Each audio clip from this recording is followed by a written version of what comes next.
నైజీరియాలో Islamic state ఉగ్రవాదులే లక్ష్యంగా America భారీగా దాడులు జరిపింది. నైజీరియాలో క్రైస్తవులపై జరుగుతున్న హింసను అరికట్టడంలో భాగంగా ఈ చర్యలు తీసుకున్నట్టు అమెరికా అధ్యక్షుడు డొనాల్డ్ ట్రంప్ తెలిపారు.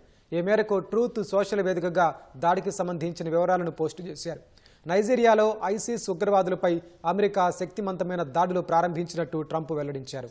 అమాయకులైన క్రైస్తవులను లక్ష్యంగా చేసుకుని దారుణంగా చంపుతున్న వారిపై దాడులు జరిపినట్టు పేర్కొన్నారు.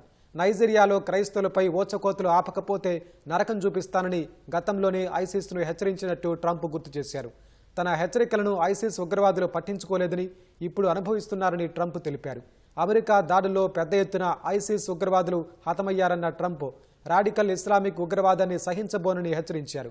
ఈ సందర్భంగా చనిపోయిన ఉగ్రవాదులతో సహా అందరికీ ట్రంప్ క్రిస్మస్ శుభాకాంక్షలు తెలిపారు. నైజీరియా అధికారుల అభ్యర్థన మేరకు దాడులు చేసి పలువురు ఉగ్రవాదులను అంతం చేశామని అమెరికాకు చెందిన ఓ సైన్యాధికారి పేర్కొన్నారు.